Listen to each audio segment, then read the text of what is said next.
ന ന ന കൃതണരകാം കൃതണരകാം കൃതണര കൃതണരകാം കൃതണരകാം കൃതണര കൃതണരകാം കൃതണരകാം കൃതണരകാം ന ന ന.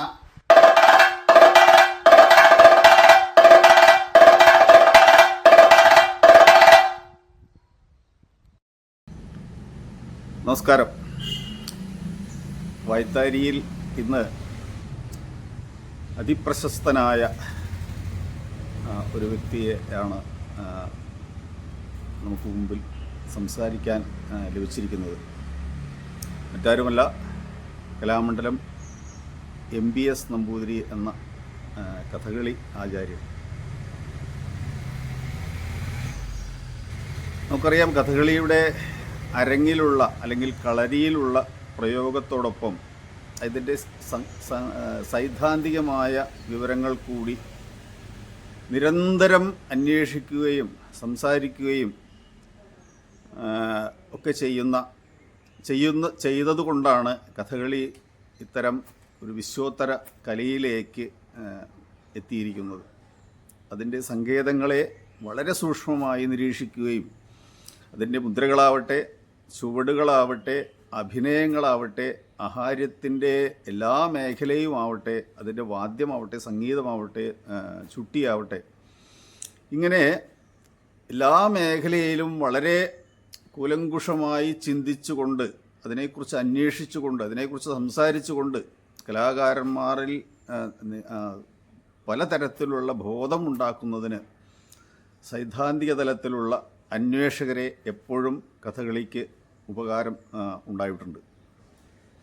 അത്തരത്തിൽ പറഞ്ഞാൽ കഥകളിയെ നിരന്തരം അത് വേഷം കണ്ട് താല്പര്യം കൊണ്ട്, വേഷം നിരവധി കാലം കുട്ടിക്കാലത്ത് തന്നെ കണ്ട് അതിനോട് താല്പര്യം തോന്നി കഥകളി പഠിക്കുകയും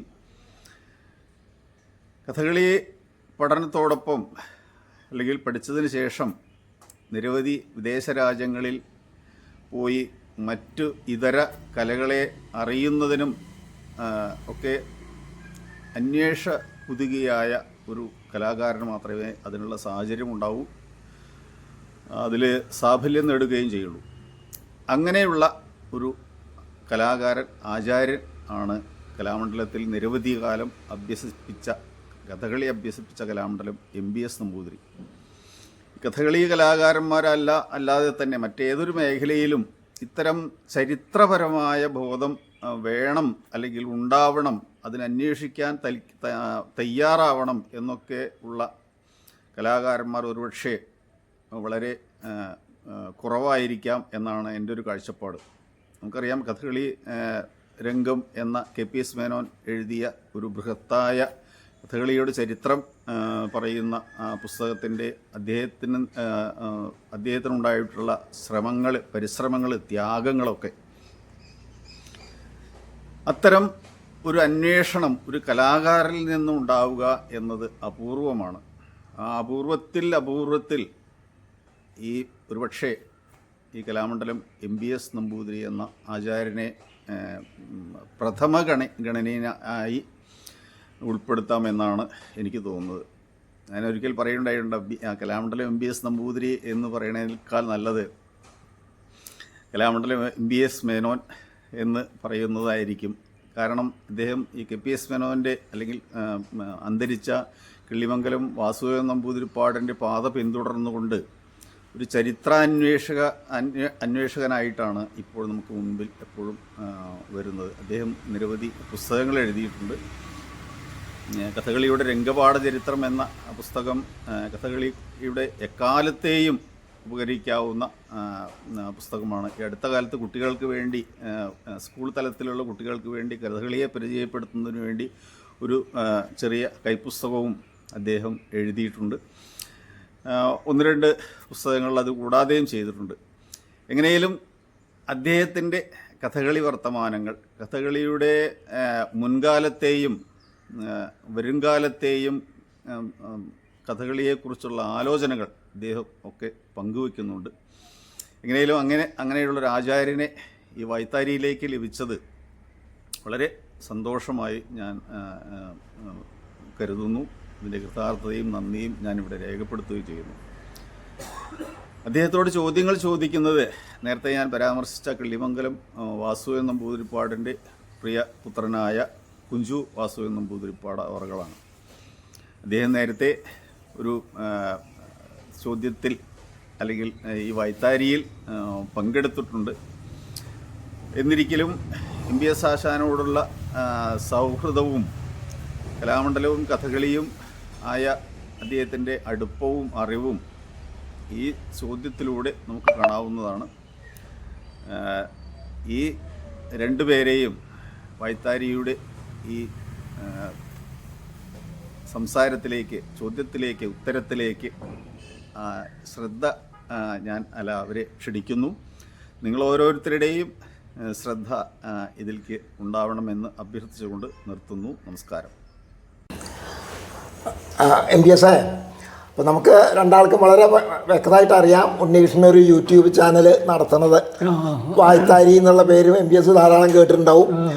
ഓരോ കലാകാരന്മാരെ അഭിമുഖം നടത്തിയിട്ട് അവരുടെ ജീവിത അനുഭവങ്ങൾ.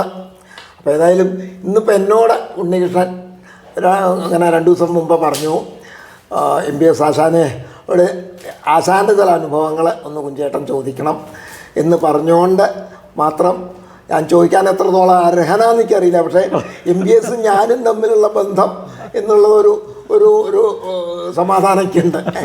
അപ്പം ഞാൻ സാധാരണ ഇൻ്റർവ്യൂ തുടങ്ങണ പോലെ തന്നെ ചോദിക്കാം, എങ്ങനെയാണ് MBS, നമുക്ക് വല്ലാണ്ട് വിസ്തരിക്കൊന്നും വേണ്ട, എങ്ങനെയാണ് കലാമണ്ഡലത്തിൽ MBS എത്തിച്ചേർന്നത് തന്നെ ചോദിക്കട്ടെ. വിസ്തരിക്കാൻ വേണ്ടെന്ന് പറഞ്ഞില്ലേ, അത് വിസ്തരിക്കാനൊരു ഇഷ്ടമല്ല എനിക്ക്, വല്ലാണ്ട് വിസ്തരിക്കാൻ പറ്റില്ല. എൻ്റെ പുസ്തകത്തിന് ആറ്റൂർ ഒരു 2 വരി എഴുതി MBSൻ്റെ മുദ്രയും വാക്കും കൃത്യം എന്ന് പറഞ്ഞില്ലേ. അപ്പോൾ ചുരുക്കി പറയാൻ എനിക്ക് അറിയുള്ളൂ, പരത്തി പറയാൻ അറിയില്ല. അപ്പോൾ ഞാൻ സൂക്ഷ്മമായിട്ട് ചില കാര്യങ്ങൾ പറയാം. ഇല്ലാത്തൊരു ഫോട്ടോ ആണ് എന്നെ കഥകളിലേക്ക് നയിച്ചത്. സാധാരണ ഈ നവരാത്രി ദിവസങ്ങളിലൊക്കെ നമ്മളൊക്കെ എല്ലാ ഈ നമ്പൂരി ഗൃഹങ്ങളിലൊക്കെ പതിവുള്ള ഒന്നാണ് ഈ ശിവകാശിയിൽ അച്ചടിച്ചിട്ടുള്ള കുറേ ചിത്രങ്ങൾ. നമ്മൾ അതിലൊരു കഥകളി ഫോട്ടോ ഉണ്ടായിരുന്നു. ആ കഥകളി ഫോട്ടോ കണ്ടപ്പോൾ അത് ഒരു ചുവന്നാടിയുടെ ഫോട്ടോ അതുകൂടിയുണ്ട്. ആ ചുവന്നാടിയുടെ ഫോട്ടോ ആണ്, അതും കൂടിയില്ല. അപ്പോൾ ആ എന്താ നിശ്ചയില്ല, എനിക്കത് ഭയങ്കര താല്പര്യം തോന്നി. അത് സാധാരണ നമ്മൾ ഈ നവരാത്രി കഴിഞ്ഞാൽ ഇത് കൊണ്ട് തീണ്ട് അവിടെ സൂക്ഷിക്കും. ആ തവണ ഞാനത് അവിടെ കൊണ്ടുവച്ചില്ല. ഞാനത് എൻ്റെ സ്വകാര്യമായിട്ട് എന്താണെന്ന് ശരിയില്ല, അതിനോടൊരു മമത. അപ്പോൾ ആ കൊല്ലം കരിക്കാട് അമ്പലത്തിൽ സ്ഥിരം കളിയുള്ള അമ്പലമാണ്, 4 ദിവസം കളി.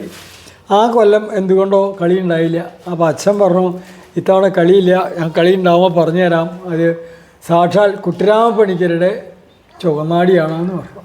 ഇത്രേ പറഞ്ഞു. അത് കഴിഞ്ഞു. അതൊക്കെ കഴിഞ്ഞ് പിന്നെ ആ കളിയൊന്നുമില്ലല്ലോ.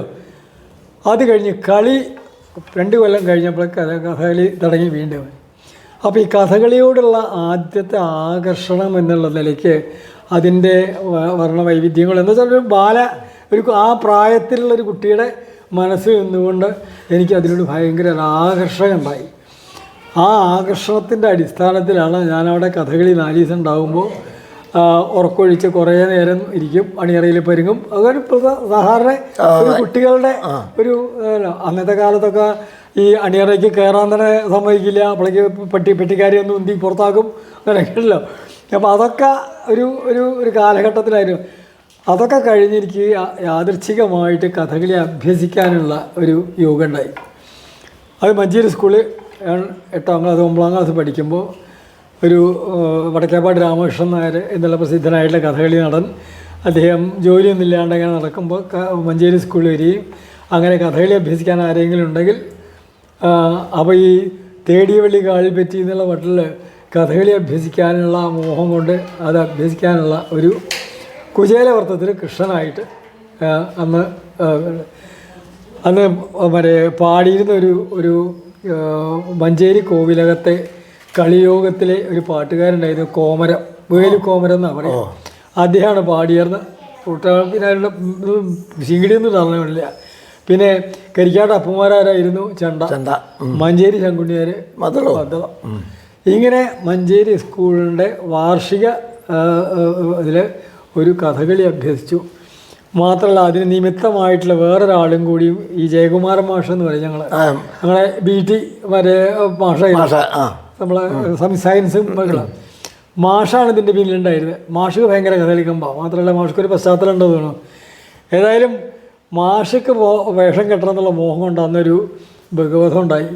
ആ ഭഗവതത്തിൽ വേഷം കെട്ടിയിട്ട് ബഗൻ്റെ അപ്പോൾ രാമകൃഷ്ണാശാൻ പറഞ്ഞു, ആശാൻ മീശ എടുത്ത് കളയുന്നു, മൂക്കിന് വലിയൊരു മീശ ഉണ്ടാവും. അപ്പോൾ മീശ എടുത്ത് കളയുന്ന മാഷോ അത് പറ്റില്ല, മീശ എടുത്ത് കളയാൻ പറ്റില്ല.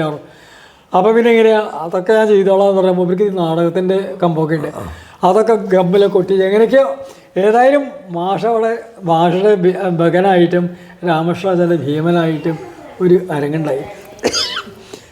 കളി കഴിഞ്ഞ് ചൊട്ടി കഴിച്ച് ഇതൊക്കെ വയ്ക്കാൻ മാഷ് ഒരു മീശ അങ്ങോട്ട് പോയി, കുറച്ച് ആ ഭാഗം അങ്ങോട്ട് പോയി. അപ്പോൾ മീശ മാഷ എന്നൊരു പേര് പോന്നു മൂപ്പർക്ക്. ഏതായാലും ആ മാഷാണ് പിന്നെ വേറൊരു തരത്തിൽ എനിക്ക് അതൊക്കെ കഴിഞ്ഞ് പിന്നെ ഇതൊന്നും കളിക്കുമ്പോഴുണ്ട്. പക്ഷേ അതിലും ശ്രദ്ധിക്കാനുള്ള വീണ്ടും നമ്മൾ സ്കൂളിൽ പഠിക്കാനുള്ള പ്രധാന വിഷയം 10ാം ക്ലാസ് കഴിഞ്ഞു. അത് കഴിഞ്ഞ് വിക്ടോറിയ കോളേജിലെ ഒരു കൊല്ലം ഡിഗ്രി. അങ്ങനെ ഇരിക്കുമ്പോഴാണ് ഈ യൂണിവേഴ്സിറ്റി എന്നുള്ള ഒരു കൊല്ലത്തെ അന്ന് വിക്ടോറിയ കോളേജിലെ ഒരു കൊല്ലം പ്രീ യൂണിവേഴ്സിറ്റി പഠിച്ച ആ ഒരു മാർച്ച് ഏപ്രിലാണ് കലാമണ്ഡലത്തിൽ കഥകളിക്ക് വിദ്യാർത്ഥികൾ എടുക്കേണ്ടതെന്നുള്ളൊരു പരസ്യം വന്നത്. അത് കണ്ടോടെ ഞാനൊരു കാർഡ് അയച്ചു. ആരോട് ചോദിച്ചിട്ടൊന്നുമില്ല, എങ്കിലും അതിന് ഇൻ്റർവ്യൂ വന്നപ്പോഴാണ് ഇവരൊക്കെ അറിയണത്. ഇങ്ങനെ ഏതായാലും അവർക്ക് എതിർപ്പൊന്നും ഉണ്ടായില്ല. പക്ഷെ എന്താ വെച്ചാൽ അന്നത്തെ ഒരു സാഹചര്യത്തിൽ നമ്മൾക്ക് കുടുംബപരമായിട്ട് ഒരു പ്രയാസമുള്ളൊരു കാലം കാലമല്ല. പക്ഷേ എങ്കിലും ഒരു ഭാവിയെക്കുറിച്ചൊരു ആശങ്ക ഉണ്ടാവില്ല ആർക്കും. അവർ ചോദിച്ചു വേണോ എന്ന് ചോദിച്ചു. ഏതായാലും എൻ്റെ ഇഷ്ടത്തിന് വിട്ടു. ഞാൻ ഇവിടെ വന്നു. രാമകൃഷ്ണനാശാനാണ് പിന്നെ എന്നെ ഇൻ്റർവ്യൂ ചെയ്ത്. ആശാൻ ഈ പറഞ്ഞ പോലെ തമാശകൾ തിരക്കി പറഞ്ഞു, തിരുമേനിക്ക് ഇല്ലത്തെങ്ങനെയാണ് ഭക്ഷണം കഴിക്കാനില്ലേ എന്നൊക്കെ ചോദിച്ചു. അപ്പോൾ ഈ ഇൻ്റർവ്യൂവിന് വരുന്ന സമയത്ത് ഈ ഭക്ഷണം കഴിക്കാനില്ലേ എന്നൊക്കെ ചോദിച്ചാൽ എന്താ നമുക്കൊരു അസാധാരണ ഒരു തോന്നുന്നുണ്ട്. ഏതായാലും ഞാൻ എന്തൊക്കെയോ എന്ന് പറഞ്ഞു, തിരുമേനി കാര്യം ചെയ്യും, ഇതൊന്നും വേണ്ട, അപ്പോഴേ കാട്ടിയും കുത്തും ചവിട്ടും ഒക്കെ കിട്ടും, ഇതൊന്നും ഇല്ലാണ്ട് ഡോക്ടർ എഞ്ചിനീയറും ഒക്കെ പോയി ചോദിച്ചു. രാമകൃഷ്ണൻ ഇത് പറഞ്ഞോട് കൂടിയിട്ട് എൻ്റെ ചാൻസ് ഇല്ലാതെ ഉറപ്പിച്ചു. ഏതായാലും തിരിച്ചു പോയി. 10 ദിവസത്തിനുള്ളിൽ കാർഡ് വന്നു. എന്നെ സെലക്ട് ചെയ്തും പറഞ്ഞ് നേരെ ഇവിടെ വന്ന് അപ്പോൾ നോക്കുമ്പോൾ വേറൊരു പ്രതിബന്ധം. അന്ന് 2000 ഉറുപ്പ്യയിൽ കൂടുതൽ വരുമാനമുള്ളവർക്ക് സ്കോളർഷിപ്പ് ഇല്ല, അല്ലെങ്കിൽ ഇല്ല. അപ്പോൾ എനിക്ക് വെച്ചാൽ ഞാനന്ന് മൈനറാണ്. അപ്പോൾ അത് കാരണം എൻ്റെ അച്ഛൻ്റെ ഇതിലാവില്ല. അപ്പോൾ സ്വാഭാവികമായിട്ടും ഇതിനൊക്കെ പൊന്തിക്കും. അപ്പോൾ സ്റ്റൈപ്പൻഡ് കിട്ടില്ല. പിന്നെ ഫീസ് കൊടുത്ത് പഠിക്കണം, 5 ഉറുപ്പ്യ ഫീസാണ്. അപ്പോൾ എൻ്റെ മോഹം കൊണ്ട് ഞാൻ പഠിക്കണം തീരുമാനിച്ചു. അങ്ങനെ ഒരു 3 കൊല്ലം 2 കൊല്ലം മറ്റേ ഫീസ് കൊടുത്ത് പഠിച്ച് പിന്നെ ഞാൻ ആദ്യത്തെ ഞങ്ങളുടെ ഒരു 5 പേരാണ് ആ കാലത്തുണ്ടായിരുന്നു. ഒരു പിന്നെ കൂടാതെ കേശവദേവൻ അടുത്ത കാലത്ത് മരിച്ചു, ഗോപിനാഥൻ അടുത്ത കാലത്ത് മരിച്ചു, വേലായുധൻ മരിച്ചു, ഒരു ഗോപാലകൃഷ്ണൻ ഇപ്പോൾ ഉണ്ട്, മംഗളക്കാരൻ അതിലിപ്പോൾ ഉണ്ട്, ഡൽഹിയിലാണ്. ഏതായാലും ഈ രംഗത്ത് പിന്നീട് ഞാൻ മാത്രമേ ഉണ്ടായിട്ടുള്ളൂ. ഇതിൽ പ്രധാനമായിട്ടും കേശവദേവൻ കുറച്ചു കാലമൊക്കെ താടി വേഷങ്ങളൊക്കെ കെട്ടിയിട്ടുണ്ടെങ്കിൽ MBS വന്നപ്പോഴേക്കും വള്ളത്തോൾ മരിച്ചിരിക്കുന്നു അല്ലേ? ഞാൻ 58 മാർച്ചിലാണ് ഇവിടെ വന്നത്, അല്ല 58 ജൂണിലാണ് വന്നത്. ആ 58 മാർച്ചിൽ വള്ളത്തോൾ മരിച്ചു. ഞാൻ ഇവിടെ ജൂണിലാണ് ചേർന്നു. ഇപ്പം മഹാകവിയെ ഇവിടെ വെച്ച് കണ്ടിട്ടില്ല, പക്ഷെ ഞാൻ കണ്ടു മഞ്ചേരി സ്കൂളിൽ അദ്ദേഹം ഋഗ്വേദം വിൽക്കുന്ന കാലത്ത് മഞ്ചേരി സ്കൂൾ യാദൃച്ഛികമായിട്ട് വരലും അവിടെ വെച്ചിട്ട് ഞങ്ങളുടെ മലയാളം മാഷ് എന്നെ പരിചയപ്പെടുത്തലും. കാരണം ഞാൻ കഥകളി പഠിച്ച കുട്ടിയാണെന്നുള്ളത്. അങ്ങനെ ആ വള്ളത്തോളിൻ്റെ ഒരു കരസ്പർശം എനിക്കുണ്ടായത് ഇപ്പോൾ ഓർമ്മയുണ്ട്. ബേഷ് ബേഷ് എന്ന് പറഞ്ഞിട്ട് പുറത്തൊന്ന് തട്ടി. അങ്ങനെ ഒരു യോഗം, മഹായോഗം എനിക്കുണ്ടായിട്ടുണ്ട് മഹാകവി. പിന്നെ ഇവിടെ വന്നു 3 കൊല്ലം. ആദ്യം ആരുടെ കളരിയിലുണ്ടായേ? അന്ന് ഈ രാമകൃഷ്ണനും പൽപ്പനശാനും വരുമ്പോൾ എത്ര അതിന് മുമ്പത്തെ ആ കൊല്ലാണ് ഗോപി ആശാനായി. അപ്പോൾ ഗോപി ആശാൻ ഇവിടെ ആശാനായപ്പോൾ ആശാൻ്റെ ആദ്യത്തെ 5 വിദ്യാർത്ഥികൾ ഞങ്ങളാണ്. അപ്പോൾ ആ 3 കൊല്ലം ഗോപിയാശാൻ്റെ കളരിയിൽ തന്നെയായിരുന്നു ഞങ്ങൾ പഠിച്ചിരുന്നത്. അതിൻ്റെ കുറേ അനുഭവങ്ങളൊക്കെ ഞാൻ എൻ്റെ പുസ്തകത്തിൽ പങ്കുവച്ചിട്ടുണ്ട്. ഗോപിയാശാൻ്റെ ശിക്ഷണവും ശിക്ഷയും 2 തരത്തിലും, അത് വിട്ടുവീഴ്ചയില്ലാത്ത ശിക്ഷണം. കാരണം ഗോപിയാശാൻ അന്ന് തന്നെ ഗോപിയാശാൻ ഒരു മോഡലായി കഴിഞ്ഞിരുന്നു ആ കാലത്ത് തന്നെ. അത് മോഡലായി കഴിഞ്ഞിരുന്നു പറയാൻ കാരണം എന്താ വെച്ചാൽ, സീനിയർ വിദ്യാർത്ഥികളായിട്ടുള്ള KG വാസു ഉണ്ട്, രാജൻ മാഷ്, അവരൊക്കെ പറഞ്ഞ ഒരു കാര്യം എന്താ വെച്ചാൽ, പത്മനാഭൻ നാരാശാനും രാമട്ട് നാരാശാനൊക്കെ പറയാറുണ്ടായിരുന്നു അത്രേ, ഗോപിയുടെ കാൽസാധകം കണ്ടു നിൽക്കാൻ താല്പര്യം തോന്നും, കണ്ണുസാധകം കണ്ടു നിൽക്കാൻ താല്പര്യം തോന്നും. കാരണം കളവ എന്നില്ലാത്തൊരു, എനിക്കിപ്പോഴും ഓർമ്മയുണ്ടേ ഗോപിയാശാനെ തെയ്ത തോന്നുന്നതല്ലേ, അതിൻ്റെ മടം പിടിപ്പ് ഉണ്ടല്ലോ, ആ ശബ്ദം എൻ്റെ ചെവിയിൽ ഇപ്പോഴും ഉണ്ട്. ആ എട്ടിവട്ടത്തിന് അതൊക്കെ അതിൻ്റെ സൂക്ഷ്മതയിൽ ഇങ്ങനെ തൃപ്തിയാവുന്നവരെ ചെയ്താലേ, ഇല്ലെങ്കിൽ അടിന്നുള്ള കുത്ത് ഉഴിച്ചിരിക്കാനാണെന്നുണ്ടെങ്കിൽ ആ കച്ചെടുത്തിട്ട് തലയിൽ കൂട്ടിയിടൽ, പലതരത്തിലുള്ള ഗോപിയാശാൻ്റെ ഒരു ശിക്ഷ ഉണ്ടായില്ല. പക്ഷെ അതൊക്കെ ഞാൻ ഇന്നൊക്കെ അങ്ങനെ ആലോചിക്കുമ്പോൾ അന്ന് ഗോപിയാശാൻ ആ തരത്തിലൊക്കെ ഞങ്ങളെ ശിക്ഷിച്ചത്, അന്ന് ഗോപിയാശാൻ ഒരു ദിവസം ലീവാന്ന് കണ്ടാൽ ഞങ്ങൾക്കുണ്ടായിരുന്നൊരു സന്തോഷം. കാരണം ഗോപിയാശാനെ കണ്ടാൽ പേടിയാണ് വരും. കളരിയിൽ വന്നാലും ഗോപിയാശാൻ്റെ ഒരു ദിവസം കളരി ഒഴിവാകുക എന്ന് പറഞ്ഞാൽ ഒരു കാര്യമില്ല. പക്ഷേ ഇന്നൊക്കെ അപ്പോൾ അതൊക്കെ നമ്മളിങ്ങനെ ആലോചിക്കുമ്പോൾ അന്ന് അത്ര ശിക്ഷ അത്ര ഉറപ്പിച്ച, അന്ന് MPSൻ്റെ കളരിയിലേക്ക് പാട്ടുകാരൊക്കെ വന്നായിരുന്നു. അല്ല, അന്ന് നിങ്ങൾ കളരിയിൽ ചൊല്ലിയാടുമ്പോൾ, ഞങ്ങളെ കളരി ചൊല്ലിയാടുമ്പോൾ അന്നൊക്കെ അപ്പോൾ ഈ മാടമ്പിയുടെ ഗ്രൂപ്പ് ഉണ്ട്, ആ ഗ്രൂപ്പ് വരും, അവരുണ്ടല്ലോ, അവരാണ് ഇപ്പോൾ ഒപ്പം ആശാനായിട്ട് ആരാ വരിക? ആശാനായിട്ട് ഗംഗാരേട്ടൻ മുതിർന്ന വിദ്യാർത്ഥി, ഗംഗാരേട്ടനും ഗോപിയാശാനൊക്കെ ഏതാണ്ട് സമകാലിക. അപ്പോൾ ഇവരും കൊണ്ട് ഗംഗാരേട്ടൻ വരും. എന്നിട്ട് ചിലപ്പോൾ ഒന്നാമത് ഈ കഥകളി ശിക്ഷണം മുട്ടികൊണ്ട് താളം പിടിച്ച് ഉറപ്പിക്കുകയാണ് ആദ്യത്തെ. അത് വേഷക്കാരൻ അധ്യാപകന്മാരെ ചെയ്യും. അവിടെ പാട്ടിൻ്റെ ഭംഗിയോ അതൊന്നുമല്ല, ആ അക്ഷരം കൃത്യമായിട്ട് താളത്തിന് വെച്ച് അക്ഷരം വയ്ക്കുക എന്നുള്ള അടിസ്ഥാന ഒരു ശീലം, അതിന് വന്നിട്ടുള്ള ഒരു സംഗീതത്തിൻ്റെ ഭാവമൊക്കെ വരുന്നത്. അതൊക്കെ ഉറപ്പിച്ച് കഴിഞ്ഞതിന് ശേഷമാണ് ഈ പാട്ടുകാരെ വിളിക്കുക എപ്പോഴേക്കും. എന്നിട്ട് എൻ്റെ അരങ്ങേറ്റം, ഞങ്ങളുടെ ഒരു അരങ്ങേറ്റ ദിവസം ഉണ്ടായിരുന്നു. അന്ന് സുഭദ്രാഹരണം കഥ, സാധാരണ സുഭദ്രാഹരണം കഥയൊന്നും അരങ്ങേറ്റത്തിൽ മാത്രമേ പതിവ് കണ്ടിട്ടുള്ളൂ, അത് പറയുന്നത് കേട്ടിട്ടുണ്ടല്ലോ. അപ്പോൾ ഗോപിയാശാൻ്റെ അർജുനൻ വെച്ചു, രാജൻ മാഷുടെ ധർമ്മം, ഞങ്ങൾ 5 പേരുടെ അരങ്ങേറ്റം നടത്തണമെങ്കിൽ ഇതിൽ 3 കൃഷ്ണന്മാർക്കേ പറ്റൂ. 2 പേരുടെ പുറപ്പാടാക്കി, കേശവദേവൻ്റെയും ഗോപാലകൃഷ്ണൻ്റെയും പുറപ്പാട്, വേലായുധൻ്റെ കിംബോസുഖം, ഗോപിനാഥൻ്റെ കേട്ടാലും, എൻ്റെ രാജവര ചെയ്തിയാതെ. അപ്പോൾ ഒരു കഥയിൽ എല്ലാവരും അന്നൊരു പ്രത്യേക സംഭവം എന്താ ഉണ്ടായെന്ന് വെച്ചിട്ടുണ്ടെങ്കിൽ അതൊരു ഓർമ്മിക്കത്തക്ക ഒരു സംഭവമാണ്. അതൊക്കെ എൻ്റെ പുസ്തകത്തിൽ കുറിച്ചിട്ടുണ്ടോ. അതായത് ഗോപിയാശാൻ്റെ അർജുനാന്ന് വിചാരിച്ചപ്പോൾ ഗോപിയാശാന് സംശയം തീർക്കാൻ വേണ്ടിയിട്ട് ഒരു 2-3 ദിവസം പത്മനാഭൻ നാരാശൻ്റെ കളരിയിൽ പോയിട്ട് ആശാനെ ചൊല്ലിയടിച്ചിട്ട് പത്മനാഭൻ നാരാശൻ. അപ്പോൾ ഞങ്ങളൊക്കെ സ്വാഭാവികമായിട്ടും ആ കളരിയിൽ പോയി നിൽക്കും, വേറെ ഇല്ല. അങ്ങനെ ഈ ഗോപിയാശാനെ ഈ 2-3 ദിവസമൊക്കെ ചൊല്ലിയടിച്ച് അതിൻ്റെ സംശയങ്ങളൊക്കെ തീർത്ത്, കാരണം സ്വാഭാവികമായിട്ടും ഈ ഒന്നാമത് അത്രയധികം അരങ്ങത്ത് വരാത്തൊരു കഥ, പിന്നെ കളരിയിൽ മാത്രം ചെയ്തതിനെ കൊണ്ട് മുഴുവൻ ഓർമ്മ വന്നോളൊന്നൊന്നുമില്ല. അപ്പോൾ ഏതായാലും കഴിഞ്ഞ് അന്ന് ഗോപിയാശാൻ്റെ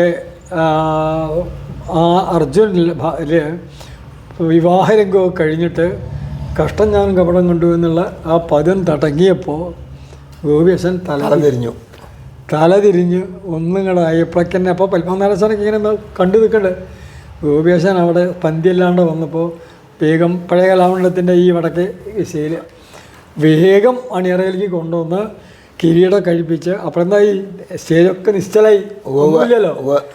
അപ്പോൾ ഈ പത്മനാഭനെ ധൃതി വിഷമായി. ഓർമ്മയുണ്ടേ പത്മനാശാൻ വാലെടുത്ത് വീശിയിട്ട് എന്താ ഇപ്പൊ ഗോപിയെ നിനക്ക് എന്താ പറ്റിയേ എന്ന് ചോദിക്കുക. ആ സങ്കടം ഇപ്പോഴും അച്ഛൻ ഉണ്ടായിരുന്നു. അതെ, ഞാനൊക്കെ ഞാനോ ഓടി വന്നു, എല്ലാവരും ഉണ്ടായിരുന്നു അവിടെ. ഏതായാലും വലിയ താമസിയാണ്ട് രണ്ടാമത് കിരീടം വെച്ച് കളിയൊക്കെ നടന്നു രാജമാഷയുടെ ബലഭദ്ര. ആ ഒരു സംഭവം കഴിഞ്ഞിട്ട് ഒരു 4-5 ദിവസം കഴിഞ്ഞപ്പോൾ കലാമണ്ഡലത്തിൽ വെടിവെട്ട ഉണ്ടാവാറുണ്ടെന്ന് ആ കാലത്ത്. ആരൊക്കെ വെച്ചാൽ ഇതിപ്പോൾ കുഞ്ചുനാരായണൻ എത്തിയിട്ടില്ല എന്ന് പത്മനാഭൻ ഒരു രാവണ നാരായണൻ, ബാലേട്ടൻ, അങ്ങനെ തുടങ്ങിയിട്ടുള്ള കുമ്മിണി മാഷ്, ഇങ്ങനെയൊക്കെ പാടെ കൂടിയായിട്ട് ഇടയ്ക്ക് ഈ കിഴക്ക് വരാന്തയിൽ. അപ്പോൾ ആ ഒരു വെടിവെട്ടത്തിലാണ് പത്മനാഭൻ നാരായണൻ ഒരു സൂപ്പറിനോട് ചോദിച്ചു, ഗോപിക്ക് ഇപ്പം എന്തിൻ്റെ കുറവാന്ന് ചോദിച്ചു. അവൻ അഭ്യാസം കൊണ്ട് നന്നായിട്ട് ചെയ്തിട്ടുണ്ട്, നല്ല ബ്രഹ്മസൃഷ്ടി, കഥകളിക്ക് വേണ്ട എല്ലാ ഗുണങ്ങളും അവനുമുണ്ട്, പക്ഷെ അവന് അരങ്ങ് പരിചയമില്ല. അപ്പം നമുക്കൊരു മൈനർ സെറ്റ് രൂപീകരിച്ച എന്താണ് പത്മനാഭൻ നാരായണൻ സൂപ്പറിനോട് പറഞ്ഞതായിട്ട് എന്നോട് അതൊക്കെ നിങ്ങൾ കേട്ട്. കാരണം കിഴക്കല്ല സൂപ്പറുണ്ട് താമസിക്കാണ്ട് അടുത്ത കമ്മിറ്റിയിൽ വെക്കുകയും അവിടുന്ന് ഒരു മൈനർ ട്രൂപ്പ്, ആ മൈനർ ട്രൂപ്പ് പിന്നീട് ഒരു 4 കൊല്ലം 59, 60, 61, 62, 63, ഞാൻ 64 സിലോണിക്ക് പോയി.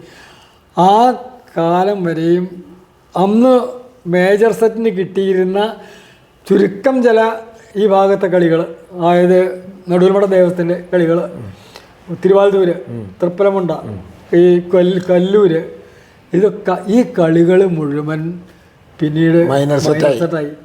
നല്ല മൈനർ സെറ്റാണ്. കാരണം ഗോപിയാശാൻ്റെ നേതൃത്വത്തിലുള്ള വേഷക്കാർ, പന്തളം കേരളവർമ്മ, രാജമാഷ്, KG വാസു, സുന്ദരനാരായണൻ, ചന്ദ്രശേഖരൻ, ഇങ്ങനെയൊക്കെ ആയിട്ടുള്ളൊരു വേഷം.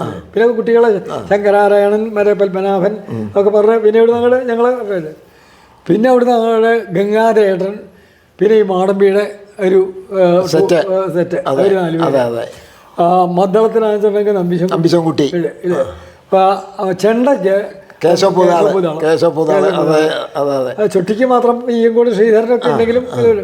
അപ്പം ചുരുക്കത്തിൽ നല്ലൊരു ട്രൂപ്പായിരുന്നു അന്ന്.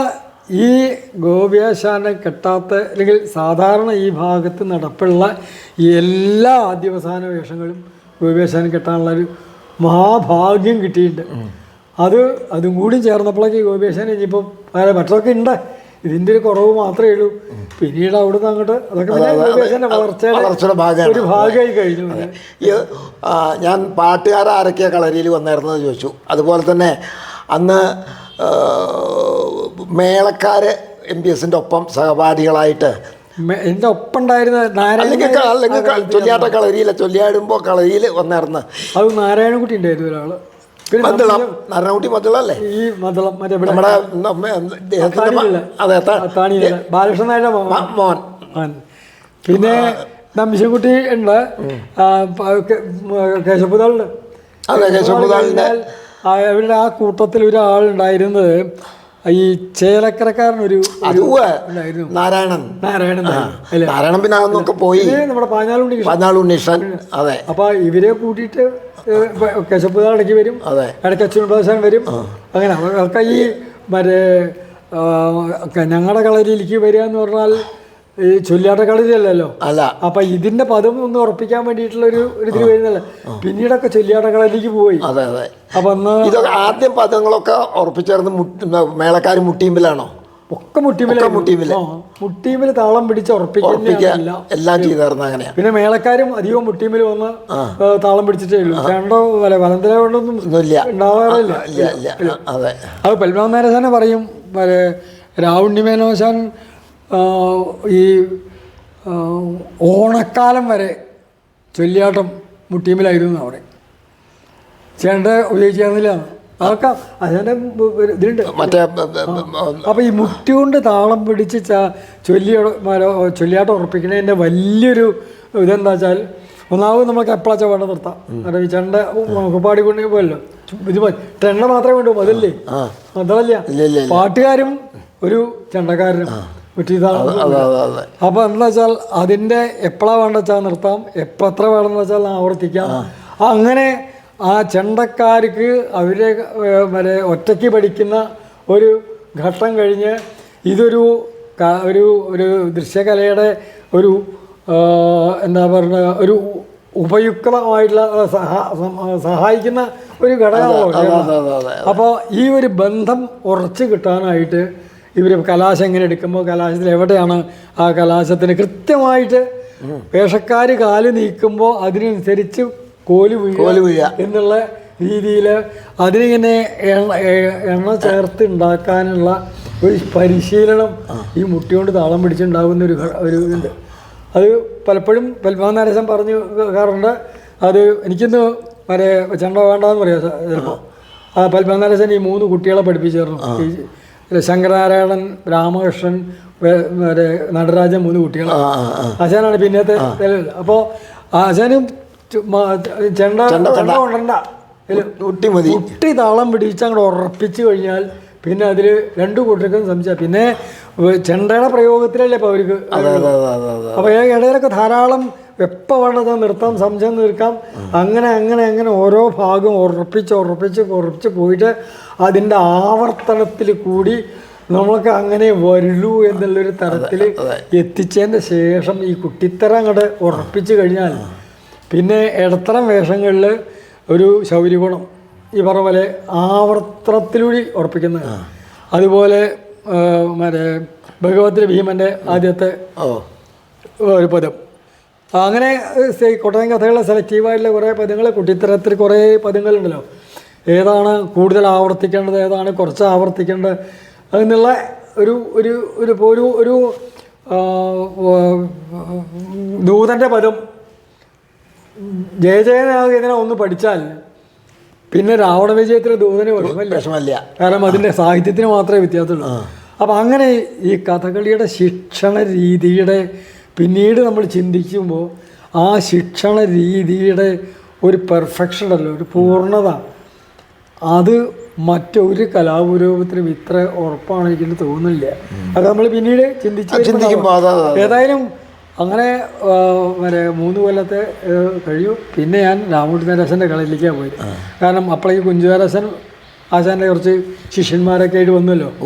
അപ്പോൾ അതുവരെ സീനിയർ കളരി കൊണ്ടുവരുന്ന രാമൂട്ടി നരേശൻ അവിടെ നിന്ന് പോകുന്നത് പിന്നെ ഞങ്ങളെ. അപ്പോൾ അപ്പോഴും ഞങ്ങൾ രാമനാരാശൻ്റെ കളരി അത് ഈ നമ്മുടെ ഗേറ്റ് കടന്നു ഉടനെ സമാധിയില്ലേ, സമാധിയുടെ അടുത്തുള്ള അതാണത്തെ രാമൂട്ടി നരേശൻ്റെ ആദ്യത്തെ കളരി. അത് പിന്നെ അവിടെ ഞാൻ പറയാറുണ്ട്. അത് പിന്നെ അടുത്ത കാലത്തോട്ടോ ഞാൻ പറഞ്ഞിട്ടുള്ളത്. എന്തായാലും രാമൂട്ടി നരേശ കളരി കൂടിയാണ് പിന്നെ ഇടത്തരവും ആദ്യവസാനവും ഒക്കെ വേഷങ്ങളൊക്കെ ഞങ്ങൾ പഠിച്ചു. അത് ഈ പറഞ്ഞ പോലെ ആശാന് ചില പ്രത്യേക വേഷങ്ങളുടെ ആവർത്തനമുണ്ട്. എല്ലാം ഒന്നും പത്മനാഭനെ പോലെയല്ല. രാമൂട്ടി ആശാൻ്റെ കളരിയായപ്പോഴേക്കും ചൊല്ലിയാട്ടത്തിന് ഏതൊക്കെ മേളക്കാരൊക്കെയാണ് വരിക അന്ന്? അത് പ്രധാനമായിട്ടും മാധവപ്പണിക്കരാശ വരിക പാട്ടിന്. അതെ, മാധവപ്പണിക്കരാശൻ വരും. പിന്നെ അന്ന് സീനിയർ ആയിട്ടുള്ള വിദ്യാർത്ഥികള് അല്ല അന്നും അതെ MBS ലങ്കയിൽ പോണതിന് മുമ്പേ. അതെ, അതുവരെ മണ്ണാടിയാരസം വന്നിട്ടില്ലല്ലോ. പിന്നല്ലേ വന്ന 67-ലോ 67 ഞാൻ 64 പോയി, 66 വന്നു. ഞാൻ 65-66 മടങ്ങിയെത്തി. അതിന് ശേഷം അല്ലേ അപ്പൊക്കെ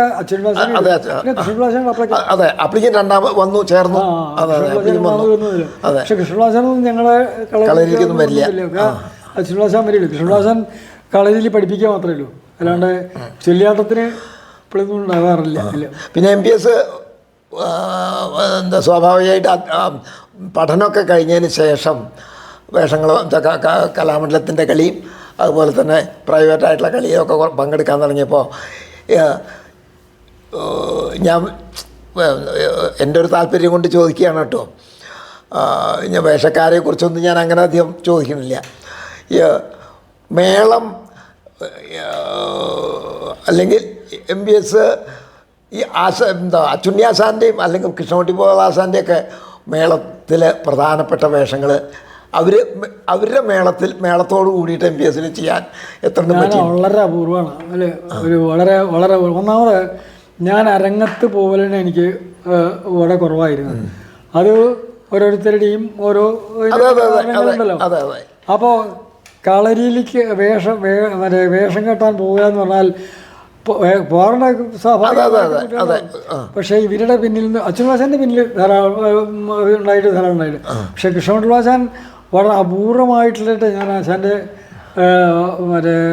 വെച്ചാൽ ഞാൻ അരങ്ങത്തുണ്ടാകുമ്പോൾ ആശാൻ ഉണ്ടായിട്ടില്ല. അപ്പോൾ അവരുടെ മേളത്തിനെ കുറിച്ചൊന്നും പിന്നെ ഞാൻ അതിനൊക്കെ പിന്നീടാണ് ഇത് താത്വികമായിട്ടുള്ള ചിന്തയിൽ കൂടിയാണ് ഞാൻ ഈ കൃഷ്ണകുട്ടിവാശാൻ്റെ മേളത്തിനെ കുറിച്ചൊക്കെ പിന്നെ അച്ഛൻ ഒരുപാട് പറഞ്ഞു തന്നിട്ടുള്ള സൂപ്രണ്ട് പറഞ്ഞു തന്നിട്ടുള്ള അതിൻ്റെ സൂക്ഷ്മതകളെക്കുറിച്ചും കൃഷ്ണൻകുട്ടി പിന്നെ ആ മറ്റേ കഥയൊക്കെ അന്നാ കേട്ടിട്ടുള്ളത്. രാവണി മീനാശാൻ്റെ കളരിയിലുണ്ടായിരുന്ന സംഭവം കൃഷ്ണൻകുട്ടിവാശാൻ ഉണ്ടായിരുന്ന സംഭവമൊക്കെ അതൊക്കെ പിന്നീട് കേട്ടിട്ടുള്ള പരിചയങ്ങളേ ഉള്ളൂ. കേട്ട പരിചയമുള്ള ആ കഥ ഒന്ന് പറയൂ. ഏതായാലും ആ കഥ ഒന്ന് പറയൂ. അത് അല്ല ഞാൻ മറ്റേ സൂപ്രണ്ട് തന്നെയാണെന്ന് ആദ്യം പറഞ്ഞിട്ടുണ്ട് എന്നോട്. അതായത് ഈ രാവുണ്ണി മേനോശാനെ കുറിച്ചിട്ട് സൂപ്രണ്ടാണ് ആദ്യമായിട്ട് ഒരു ലേഖനം എഴുതിയിട്ടുണ്ട്. അത് ലേഖനമല്ല, 58 കലാമണ്ഡലത്തിൻ്റെ സോവനിയറിൽ പേര് വയ്ക്കാണ്ട് രാവുണ്ണി മേനോശാനെ കുറിച്ചൊരു ഇതുണ്ട്. സൂപ്രൻ്റെ പേര് വെച്ചിട്ടില്ല. അത് രാവുണ്ണി മേനോനാശാൻ്റെ കയ്യെഴുത്ത് പ്രതിയിലത്തെ ഒരു ഭാഗം അങ്ങനെ എടുത്തിട്ട് കൊടുത്തിരിക്കുക. അപ്പോൾ ഈ രാവുണ്ണി മേനോശാൻ ആരാണ് എന്നുള്ളത് ഞങ്ങൾക്ക് വെച്ചാൽ ഞങ്ങൾ വന്നു ചേരുമ്പോൾ ഈ കന്നി 18 കന്നി 2-ാം തീയതി ഒരു ഗുരു പട്ടിക്കാന്തൊടി ദിനം അത്രയുള്ളൂ. അപ്പോൾ അതൊരു വലിയൊരു ആശാനാണ് എന്നുള്ള ഒരു ചിന്ത മാത്രമേ ഉള്ളൂ. അദ്ദേഹത്തിൻ്റെ കേമത്വത്തിനെ കുറിച്ചൊന്നും നമുക്കില്ല. പക്ഷേ ഇവരൊക്കെ എപ്പോഴും ഇങ്ങനെ രാവുണ്ണി മേനോശാനെ കുറിച്ച് പറയും. മാത്രമല്ല ആ ഗുരുവേ സ്മരണ ദിനത്തിനൊന്നൊക്കെ അദ്ദേഹത്തിൻ്റെ പ്രതിമ വയ്ക്കലും അല്ല അദ്ദേഹത്തിൻ്റെ ഫോട്ടോ വയ്ക്കലും അങ്ങനെ രാവുണ്ണി മേനോനാശാൻ എന്ന് പറയും. പിന്നെ സൂപ്രണ്ട് ഇങ്ങനെ ധാരാളം കിളിമംഗലത്ത് വരുമ്പോഴൊക്കെ രാവുണ്ണി മേനോനാശാനെ കുറിച്ച് അവിടെ ഇല്ലത്ത് കളിച്ചതിൻ്റെ കഥ അങ്ങനെ തുടങ്ങിയിട്ട് അദ്ദേഹത്തിൻ്റെ ഒരു കഥകളെ കുറിച്ചൊക്കെ പറയും. അപ്പോൾ അതിൽ ഒരിക്കലാണ് ഈ കൃഷ്ണൻകുട്ടി പോളാശാൻ ക്രമീരവത്തിൽ ധർമ്മത്തിന് അന്ന് ചെണ്ടയ്ക്ക് പ്രത്യേകിച്ച് ആശാന്മാരൊന്നും ഉണ്ടാറില്ല. മദളത്തിനുണ്ട് സ്വാമി. അപ്പോൾ ചെണ്ടയ്ക്ക് കൃഷ്ണവാസൻ മാത്രമേ ഉള്ളൂ. അപ്പോൾ കൃഷ്ണവാസൻ എഴുതിയിട്ടുണ്ട്, അദ്ദേഹത്തിൻ്റെ പുസ്തകത്തിൽ തന്നെ എഴുതിയിട്ടുണ്ട്. എനിക്ക് ചെണ്ടയിലെ കഥകളി ചെണ്ടയിലെ ഗുരുനാഥൻ പട്ടിക്കാന്തൊടി ആശാനാണെന്ന് പറയുന്നുണ്ട്. മറ്റേ തായമ്പയും കാര്യങ്ങളൊക്കെ അമ്മാവൻ പഠിപ്പിച്ചു, ഇതില്ല. അപ്പോൾ ഈ ഒരു ഘട്ടത്തിൽ ആ മണിമയസദിനെ മോഹനശയനി എന്നുള്ള ആ പദത്തിൻ്റെ കുസുമാസ്തരണം എന്നുള്ള വിസ്തരിക്കുമ്പോൾ പൂവിടുന്നത് വിസ്തരിക്കുമ്പോൾ രാവുണ്ണി മേനോശാൻ സൂചിപ്പിച്ചു എന്നാണ്. കൃഷ്ണൻകുട്ടി ഇത് മറ്റേ കല്ലല്ല വീണത്, പൂവാണ്, അതും വീണത് കിടക്കയിലാണ് എന്ന് ഒരു സൂചന കൊടുത്തു. കൃഷ്ണൻകുട്ടി പൊതുവാളാശാനിലെ ജീനിയസ് അതിനങ്ങനെ പിടിച്ചെടുത്തു.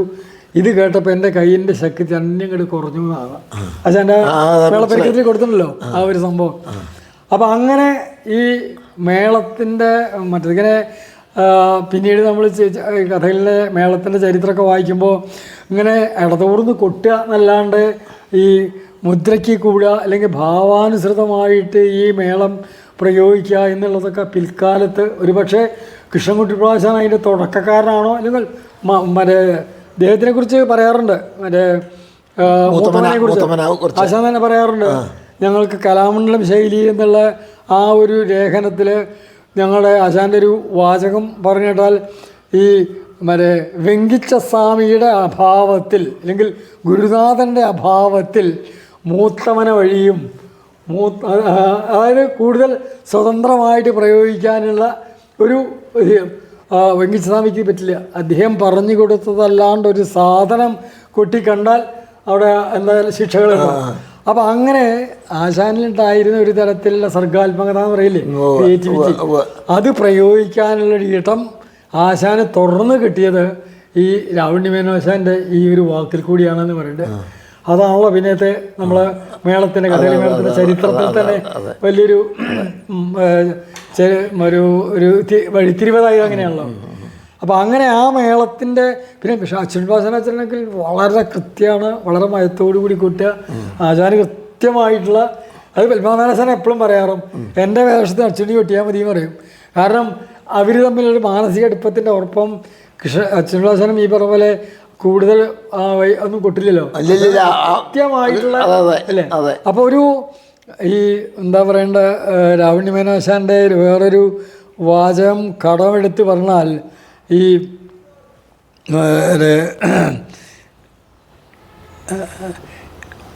അഭ്യാസി വാസനക്കാരനെ ജയിക്കുന്നൊരു വാക്കുണ്ട്. ആശാൻ്റെ ഒരു വാക്കാണ്.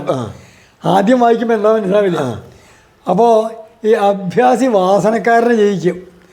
തിരിച്ചാലേ നമുക്ക് വിചാരിക്കുക വാസനക്കാരനെ അഭ്യാസി ജയിക്കില്ലേ. അത് ആശാൻ കൊണ്ടുവരുന്ന ഒരു യുക്തിയൊക്കെ ഉണ്ടായില്ല, അതിൽ കുറേ അധികം വിസ്തരിച്ചിട്ടുണ്ടായില്ല.